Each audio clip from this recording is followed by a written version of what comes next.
It's one that I think none of us in the studio really predicted to have happened, despite the fact that Arne has been under pressure. What does this mean for him, Simo, for the Liverpool manager? Well, in terms of start of 2026, I think he's you know, I said earlier in the show, his last 5 Premier League games, he drew 4 and lost 1. Now, that's very, very poor for a club like Liverpool, for the players that are on the pitch. He's under massive pressure. I think now, especially with Man United and Chelsea, with new managers, they're only 1 point, 2 points behind him. So it's looking tough for them in terms of the top 4 with the pressure putting on them. Yeah, he's got to turn it around very quickly, or you know, we may see a change. Is there immediate pressure, you feel?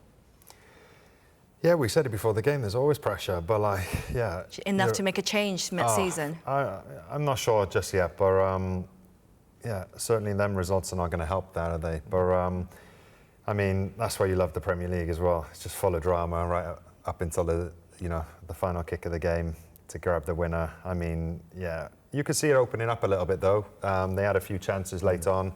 Game become a lot more stretched, a lot more spaces started to appear.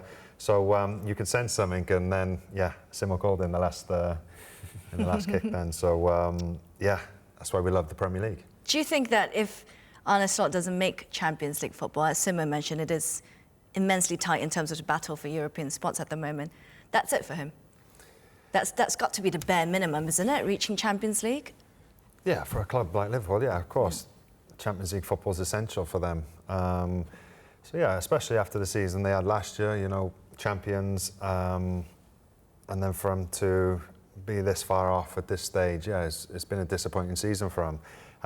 But, you know, you can, you know, there's still a lot of football to be played. So, yeah, I imagine there won't be any sort of rash decisions made there. You know, there's still a lot of points up for grabs where, you know, they could sort of finish off the season and yeah, get back into that Champions League positions.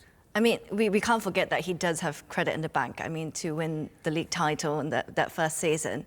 But at what point does that credit run out? I mean, Ranieri's done it, and his credit ran out pretty quickly as well. It certainly did.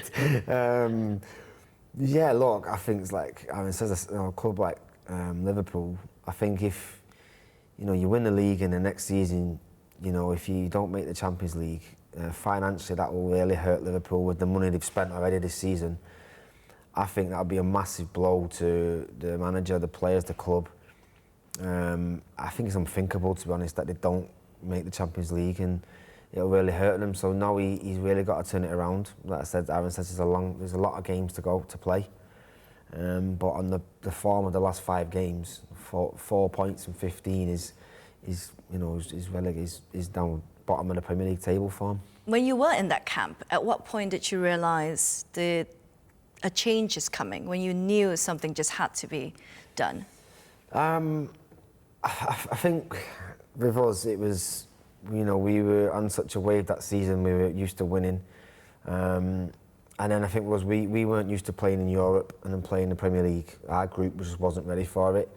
You know, I know Liverpool have issues at centre-back, but the squad in general should be dealing with European football, and Bournemouth away. Obviously, they beat Marseille going to Bournemouth. They should be able to cope with that, and they're not. I think our dressing room, you know, maybe our manager Ranieri, he lost the dressing room a little bit. I don't know if I can quite see that just yet with Liverpool.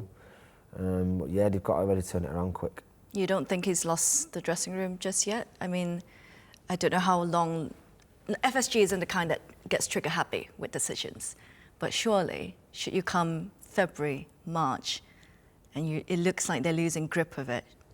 No, but as a coach now, he needs to really reflect on what's gone on and try to put that right. I mean, he's got a squad there more than capable of competing and winning games. So, you know, it's just about trying to get their best and putting them into positions where, you know, they're gonna get them results. So, but something's not quite right there at the moment, is it? They're not winning games, and that's not like Liverpool, especially when we've seen them so dominant last year. So, so yeah, you know, owners do get impatient as well. So Premier League is not forgiving at all.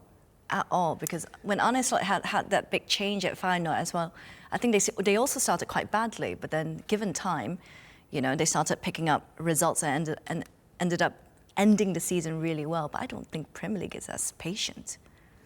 Oh, well, it's a results-driven business. So on current form, yeah, you say Liverpool are struggling at the moment, but